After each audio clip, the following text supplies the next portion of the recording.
aquela pessoa que diz sim pra tudo? Sempre sim. Você abre mão das suas coisas, de cuidar de você, de decisões que você tomou pra dizer sim pro outro. Você se encaixa nessa posição? Você já parou pra pensar por que você faz isso?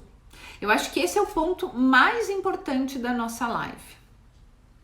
Por que é que você diz sim pra tudo? Você já parou pra refletir, pra pensar? Tem um motivo pelo qual você diz sim pra tudo. Por que é? Porque não quero me indispor com ninguém, a Gi tá falando. Será que é por esse motivo? Ser amada? Ser boazinha? Para ser aceito pelas pessoas? Olha a Fer dizendo aí. Tá, mas aí vamos lá. Por que você quer ser reconhecido, valorizado, admirado e aceito? Por que será que você quer e precisa disso? Você já parou para pensar? Tentar agradar? Mas por que você precisa agradar a pessoa? Por que você precisa Por que você precisa não desagradar? Acho que para ser aceito pelas pessoas, a Érica também tá falando. Mas por que é que você precisa agradar? Você já se perguntou? Por que é que você precisa agradar? Por que é que você precisa ser aceito? Este é o motivo da nossa live. Eu quero que você pare por um instante. Eu separei um textinho aqui de um livro que eu já falo muito, que eu gosto muito. E eu não vou, para ser bem legal, me preocupo mais com os outros do que comigo. Falta de amor próprio? Vamos entender. Carência? Opa, tá melhorando esse negócio aí. Vocês lembram desse livro, né? Já falei sobre ele em live. Esse livro, para mim, ele é incrível, porque ele traz algumas percepções. A Alice Miller, uma alemã, ela traz algumas percepções bem interessantes. E aí ela fala o seguinte, eu vou de vez em quando dar uma olhadinha, vou ver se eu consigo contar a história. Que ela tá no parque e ela observa um casal com a sua criança. O pai e a mãe estavam com um picolé, um sorvete cada um na mão, e a criança não ganhou um picolé. Porque essa criança ela era muito pequena. Esse foi a fala dos pais. E aí os pais davam uma lambidinha ou outra, mas a criança queria um picolé. E aí vocês imaginem, 2 adultos e uma criança. Existe uma disparidade de tamanho? Existe como essa criança é olhada por esses pais? Pode existir ali uma sensação de desrespeito, de desprezo, de fracasso? Pode existir? Porque imaginem que são 2 pessoas adultas e o que a criança sente quando os pais riem e fazem gracinha dizendo para ela, você não tem idade ainda. Mas a criança tá olhando e ela quer aquele negócio. O que causa na criança? E aí nós começamos a pensar, né, que isso pode ser uma rejeição experienciada pela criança. Os pais fizeram errado? Não, eles só entendem que adultos humilham crianças. Adultos não cuidam das crianças, não promovem segurança como deveria se promover. Eu já falei sobre isso várias vezes, que os nossos pais foram os melhores pais que eles poderiam ser com todos os recursos que tinham. Agora, se você foi aquela aluna ou aquele aluno exemplar, tipo, você sempre buscou ser o melhor em tudo e ainda assim você era criticado. Se você sempre fez tudo certinho e nunca as coisas estavam boas, você pode ter aprendido que para você ser aceito, para que você seja visto, você precisa dizer sim. Então você se submete às situações, você diz sim para tudo, para não sofrer esta rejeição, para ser visto.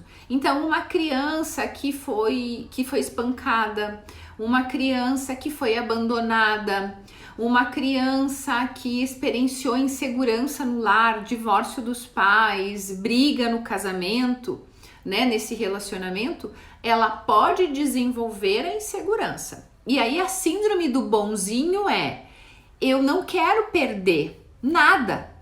Então, para não perder nada, que é externo a mim, eu me dou, eu me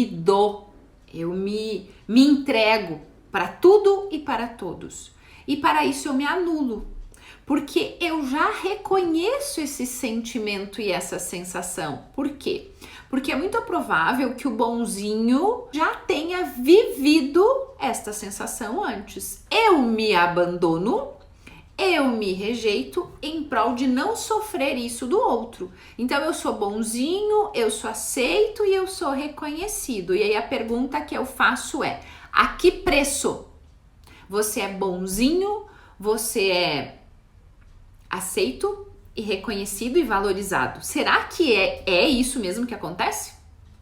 Então eu quero que vocês interajam comigo agora e me respondam. Faz sentido para vocês, para alguém, isso que eu tô falando? De que pelo medo do abandono, pelo medo da rejeição, pelo medo de não ser aceito, olha só.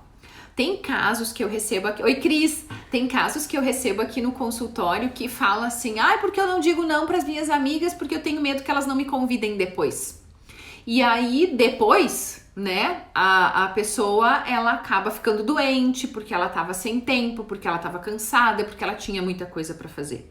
Então, o cliente, a minha cliente, ela deixa de se olhar como prioridade para não ser excluída de um grupo. Tá fazendo sentido? Só que ela não consegue, nesse momento, fazer a escolha do que é mais importante para si. Por quê? Porque se eu fizer o que eu quero, o que eu gosto, o que me faz bem, pode ser que eu seja excluída deste grupo, deste time, dessas parceiras. Tá fazendo sentido para vocês isso? Vocês entendem que então muitas vezes a síndrome do bonzinho aparece para você não ser eliminado e rejeitado daquele grupo, porque nós queremos pertencer. Tudo faz parte do pertencer. Eu pertenço a este grupo, então eu vou fazer qualquer coisa para estar lá, mesmo que esta qualquer coisa signifique eu não ficar bem comigo mesmo. E aí, até teve uma seguidora, né, que comentou assim, que para ela foi a parte mais desafiadora de todo o processo de mudança dela, olhar para si e dizer assim: nossa, eu preciso falar não. Aprendi a dizer não. Antes era apenas sim. E quando aprendi esta palavra, meu Deus, me acharam muito estranha. Eles falavam que eu estava muito mudada. Sim, as pessoas estranham. Por quê? Porque você está sempre dizendo sim, sim, sim, sim. A vida toda sempre tentei ser a melhor nos estudos e nunca fui elogiada. Por isso, depois de grande estudo, não consigo passar em concurso algum. E isso acaba me frustrando e tudo que tento falha. Eu tenho que pensar, né, como é que eu falo quando eu leio os comentários para vocês. Gente, olha só. A vida toda você buscou aprovação. Mas o que é que você reconhece? A desaprovação. Então, passar no concurso é para você ou é para tua família? Ou não passar no concurso é para você ou é para tua família? Porque o que acontece, né, gente? Nós temos um padrão, uma herança, um comportamento. Vou falar de um caso também. Eu gosto dos casos porque abrem um leque de possibilidade. Tem uma pessoa que ela também tá nesse processo de buscar o concurso. Desculpa, passar numa prova, né? Numa prova de certificação. E se ela passar nessa prova de certificação, ela rompe com todo o padrão familiar. Ela rompe com todo o padrão porque ninguém nunca fez faculdade, porque ninguém nunca subiu este nível. Então, o que ela faz? Fazem 9 anos que ela se sabota e não passa na prova. Esta prova é fundamental para que ela exerça a profissão dela. O que acontece? Ela mantém essa rejeição, só que ela rejeita a si para estar adequada num padrão. Então todo mundo diz para ela: você não vai conseguir, não vai dar certo, por que você nunca consegue, por que você nunca passa? Porque se ela passar, ela sobe de nível. Ela rompe com todo o padrão das mulheres da família, que são submissas, que aceitam que aceitam aquele papel da mulher dona de casa, administradora. E o que ela faz para não passar? Ela lava a casa, ela passa roupa, ela lava a louça, tá tudo perfeito, mas ela não para estudar. Essa é uma maneira dela não passar. Obrigada, Gi. A ideia é essa, é passar para vocês de uma maneira prática. Porque se eu trazer, eu fico pensando, né, às vezes os termos teóricos, eles estão aqui muito quentes na minha cabeça e eu tenho que trazer para vocês algo que promova mudança, que vocês possam aplicar na vida de vocês. E se manter submissa, né, Simone, é dizer sim para tudo. É nisso que não consigo entender, porque sem querer acabamos fazendo o que os outros querem. Porque você não quer ser rejeitada, porque você quer ser amada, valorizada, idolatrada, e aí você faz tudo pelo outro, não por você. Você se coloca na posição, nossa, como ela é querida, como ela é boazinha, como ela é amada, que adorada essa pessoa. Ela faz tudo o que eu peço na hora que eu quero, como eu quero. Nossa, como é bom ter ela comigo. E aí é isso que acontece, é isso que você faz. Você que se mantém nessa posição, você se mantém na posição porque você não entende que isso é abuso. Esse é um tipo de abuso que você se coloca. Por quê? Porque você viveu isso. Porque você viveu isso na tua vida. Ed, é bem isso. E quando ainda quebra o padrão familiar, ainda assim uma voz me chama para voltar para aquele padrão, dizendo que vai ser mais fácil. Sim, porque olha só. Hoje eu lia um post na internet da Regiane Toigo que ela dizia o seguinte, que os nossos neurônios, eles fazem uma conexão entre eles quando eles veem uma situação que eu já vivi. Então, por que é mais fácil você voltar para o padrão? Porque o padrão é familiar. O padrão é você conhece. Nós tememos aquilo que desconhecemos. Hoje eu falava para uma paciente assim, ela deve estar me assistindo. Olha só, as pessoas acham que porque eu sou psicóloga, porque eu dou palestra, porque eu dou treinamento, porque eu faço cursos, porque eu faço um monte de coisas que eu não enfrento desafios. E eu tenho que constantemente revisitar o meu padrão, ou seja, as minhas heranças, me conectar com aquelas coisas e falar, opa, peraí, o que eu posso fazer de diferente para mudar isso? E esse é um desafio constante. A minha psicóloga chama de lealdade, para nos mantermos leal à nossa herança, à nossa história. E aí eu não vou entrar aqui em papel, mãe, pai, vovó, tio, tia, tá? É para se manter leal à história. E aí por isso que é importante. A Regiane Toigo, que eu gosto muito dela porque ela fala de neurociência e marketing, ela também postou esses dias, repostou um conteúdo e eu falei isso numa live. Autoconhecimento é o novo MBA do momento.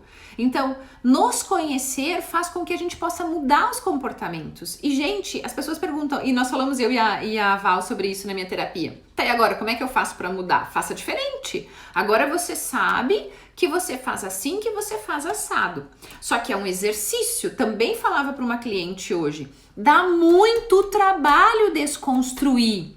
E o objetivo das minhas lives é que vocês possam desconstruir.